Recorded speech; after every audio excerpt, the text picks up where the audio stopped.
Hey guys, this is ECRG here, back with another episode. The title of today's episode, we're going to be talking about CRAs hate getting these type of questions. Now, before we get a little bit deeper into this episode, I want to let you guys know the resume review program, interview prep, career consultation is still available if you're interested in taking advantage of that. The price is going up soon. We've had so much success from all the clients we've helped through our programs, resume review, interview preparation, career consultation, salary negotiation. We've had so much success, but the price is going to go up soon. Don't have an exact date on when that's going to happen, but you want to, if you are on the edge, thinking about reaching out and getting some help in one of those areas. If you're on the edge, now is the time to go ahead and book because the prices will be going up. So let's go ahead and get into this episode. We're talking about CRAs hate getting these type of questions. And I'm specifically talking about the finance questions. For example, every CRA is going to have to go through this at some point.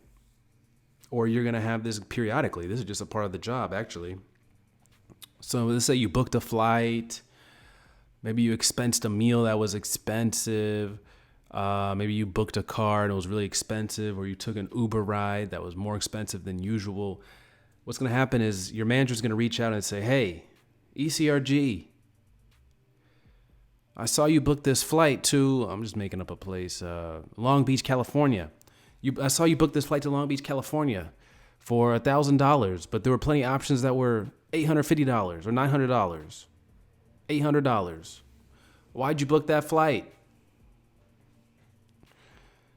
And, it's super annoying when a CRA gets these questions because, of course, we're so busy. We have so many other things that we're working on and doing. We might be irritated. Sites aren't doing what they're supposed to do. The last thing we want to deal with is, our manager reaching out for this type of crap. Why'd you book this flight? Why you spend this much money?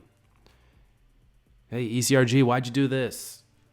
And I got to tell you, it seems like with those type of requests and the managers reach out and stuff, it rains, it pours. You're going to have a whole inbox of other emails and requests for this TMF document and that kind of crap. I really meant to make this episode earlier because the incident I'm referring to actually happened to me not that long ago.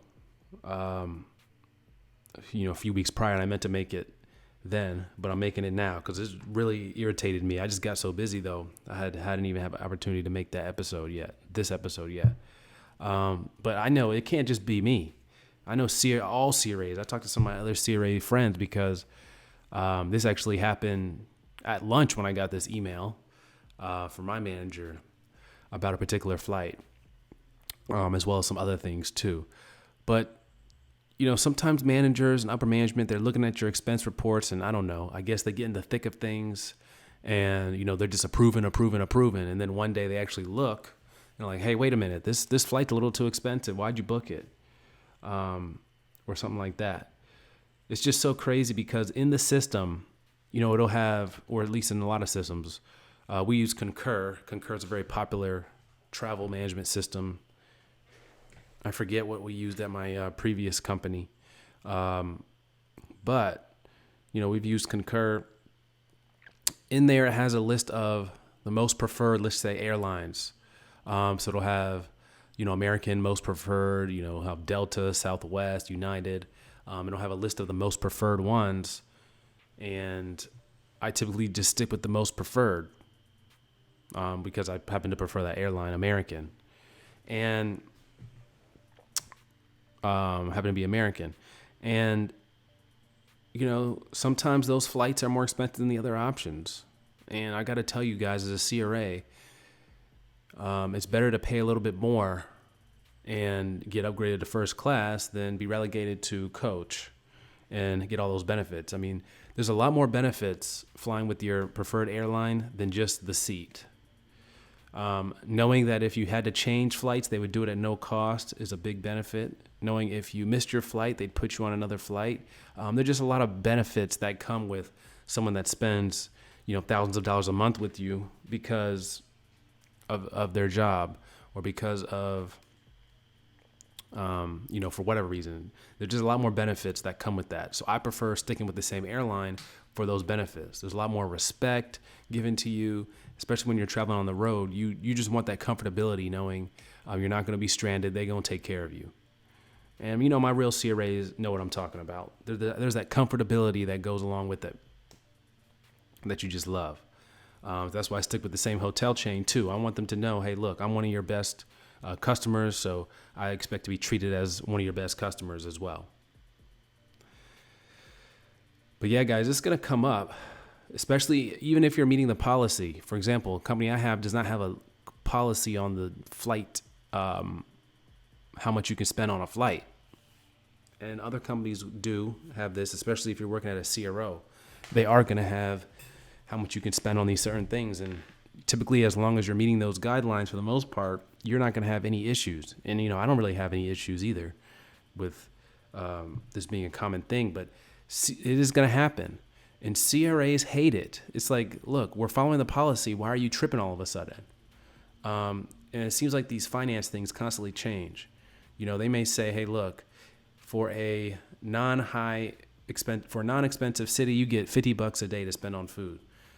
Well, if I spend all that $50 on dinner, why are you coming to me saying, hey, look, you needed to spend $10 on breakfast or $10 on lunch?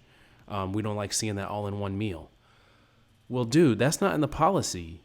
So it's like, as long as we're following the policy, everything should be all good. Why are you coming to me with this finance BS? Like, don't tell me how to eat my food or spend the money. I'm following the policy. And this is just stuff that's going to happen to you guys as a CRA. And you have to deal with how are you going to respond to why you made this purchase over that purchase or things like that. And, CRA, I just hate those questions more than anything because it's like, I'm not doing anything wrong. You're making it sound like I'm doing something wrong. And it's always in this super, super serious tone. Or maybe we perceive it as that super, super serious tone where it seems like, if you answer wrong, you're about to get fired. And it's just so crazy, guys, especially in the scheme of things because so much money is being made off CRAs. It's not even funny. So much money is being made, and they're over here worried about, $5, $20. It's just crazy, especially when it comes back for the food-related items. So yeah, when you're CRA and you're selecting companies you want to work for, this is definitely something you want to consider is the policies regarding flights, hotels, food. Make sure it's comparable to what you're used to or what you're expecting. Make sure those policies and make sure they're CRA friendly, those policies. So yeah, that's definitely something to consider when you are going to a different company. But yeah, guys, CRAs hate these finance questions. So let me know if you guys have any questions. eliteclinicalgroup@gmail.com. Take care.